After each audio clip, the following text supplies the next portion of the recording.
Mesdames, Messieurs, peuple congolais, chers membres de la diaspora, individuellement et collectivement, du nord au sud, de l'est à l'ouest et au centre, tant au niveau citoyen qu'intellectuel, politique, militaire, religieux et ou spirituel, je vous informe que ça chauffe au Sassoulande.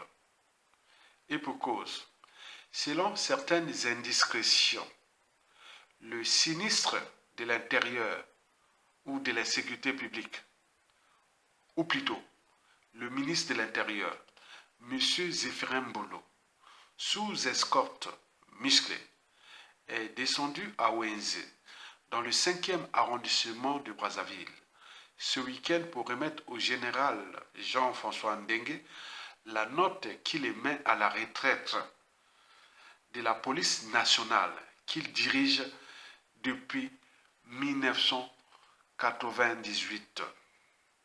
Par ailleurs, aussitôt reçu, Jean-François Ndengue, qui a assisté dernièrement à une activité de sa hiérarchie, s'est rendu à Obuya, au nord du pays, dans le triangle des Bermudes, Obuya, Olombo, Chikapika, au Sassoulande. Jean-François Ndengue devrait revenir à Brazzaville dans les prochains jours pour la passation des services à un officier général proche des réseaux Kiki ou de Denis Christelle Sassou Nguesso.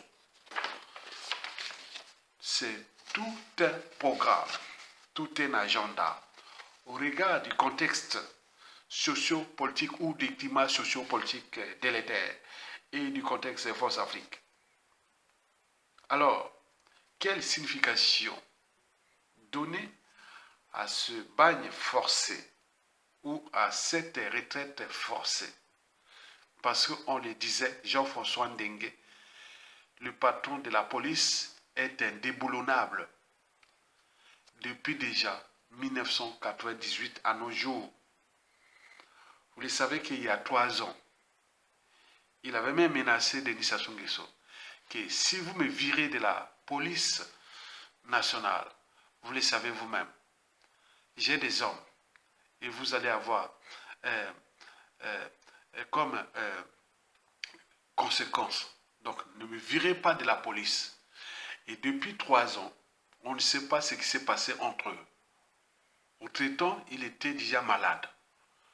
On dirait qu'il était exfiltré à l'extérieur et soigné à l'étranger sous fausse identité.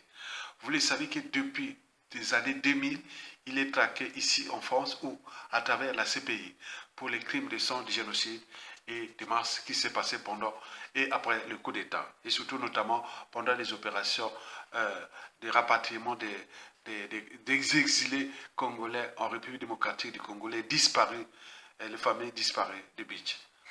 Et donc là, il cherchait à conserver son poste pour cette immunité et des choses comme ça. Et il a peine perdue. Alors on se demande, et si et seulement si c'est vrai, et que Jean-François Ndengue est mis au placard et à la retraite, et quelle signification donner à cette nouvelle? Bon, je pense que dans le contexte sociopolitique et national et France-Afrique actuelle, je pense que Jean-François Ndengue serait soit en position de faiblesse ou que les rapports de force seraient plus de son côté. Donc je pense que c'est comme ça. Parce qu'il avait déjà dit à Sassou Nguesso il y a 3 ans que si vous me virez, alors là, moi j'ai tout servi, j'étais l'homme de tous les coups bas et coups tordus, et contre mes propres compatriotes, et tout ça, voilà, il a même pleuré devant Sassou Nguesso, qu'il ne faut pas essayer, il ne faut pas m'enlever, si tu m'enlèves, attends, c'est pas possible, parce qu'il y a la CPI qui me guette, il y a plein de choses comme ça, il ne faut pas m'enlever. Mais là, s'il cède, quelle signification donner à ça? Pourquoi le général Jean-François Ndengue a opéré aux injonctions de Denis Sassou Nguesso à le virer de la tête de la police nationale? Moi, je pense que là, il est en position de faiblesse. Ça, c'est la première hypothèse. Et pourquoi? Parce que déjà, bon, déjà, il avait fait des confidences, soi-disant, au curé, au Bouya, où les évêques étaient partis là-bas. On a vu le dîner des privilégiés ou autres, qu'on a dit le dîner des Satan et tout compagnie. Donc, il y avait des confidences. Est-ce que Sassou n'avait pas dirigé, peut-être n'a pas digéré cette tribune-là qui a, voilà. Bon, donc, deuxièmement, il y a aussi l'affaire de sa fille, Sarah, qui avait menacé les institutions, surtout les administrations du pays, surtout la justice et tout compagnie. Donc on ne sait pas où est maintenant cette affaire. Bon, il faut aussi en parler que Jean-François Dengue est grillé. C'est lui l'homme de tous les coups bas et coups tordus, les braquages, la police politique, les bébés noirs, les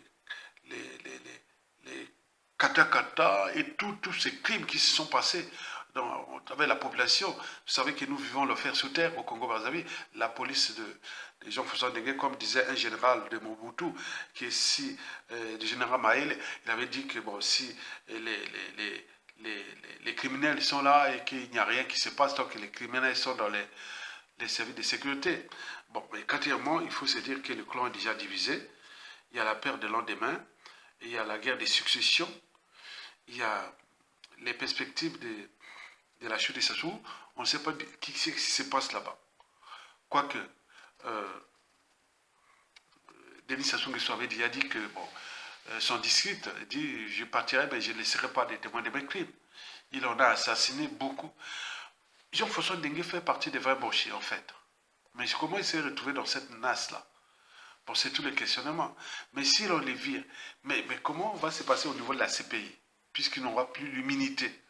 Donc il va les. Voilà, donc est-ce qu'il va prendre les devants de dire, bon, ben, cette fois-ci, je mets les hommes et on étalise Denis Sassou Nguesso et on met les hommes. Maintenant là, il n'est plus là. Est-ce qu'il va avoir ça? Donc je suis sûr que Sassou Nguesso va l'avoir, comme l'a vu tous les autres. C'est leur affaire, ce n'est pas l'affaire du peuple congolais, parce qu'ils ont toujours trahi ce peuple-là. Voilà les gens qui ont servi Sassou Nguesso et qui les vivent comme des vauriens, et en plus ils les tuent, ils les empoisonnent, ils sont là, ils viennent râler après, jusqu'à combien de temps encore. Donc là, c'est un cas d'école. Des gens là qui ont été entraînés et conditionnés sous emprise de Denis Sassou Nguesso, un être qui n'est que du passage, et demain les enfants et petits-enfants vont venir aller créer au négationnisme, à la chasse à la chasse à l'homme, à l'homme et plein de choses comme ça. Non, ils sont responsables et coupables de ce qui s'est passé. S'ils ne prennent pas les responsabilités de virer Sassou Nguesso, c'est leurs affaires. Mais non, mais là, pour François Dengue, la CPI, maintenant, la procédure va être engagée, puisqu'il n'y a plus d'immunité. Maintenant, et pour faire récemment, parce qu'il y avait les triangles de la mort. Il y avait Jean-François Dengue, Jean Nwokimba Sassou Nguesso, qui ont empoisonné tous les opposants dissidents et même les serviteurs gênants et autres du pouvoir. Donc ils avaient des poisons qu'ils avaient leur propre cousine. Comment ces rapports entre Jean Nwokimba? Est-ce que ce sont les réseaux Kiki qui ont pris le contrôle, qui virent déjà Jean-François Dengue? Après, ils vont virer Jean Nwokimba, après prendre le contrôle du pays. Donc vous voyez que c'est dangereux, il faut suivre cette affaire-là. Nous le suivons avec passion. Merci beaucoup, likez et partagez et soutenez la résistance. Donc,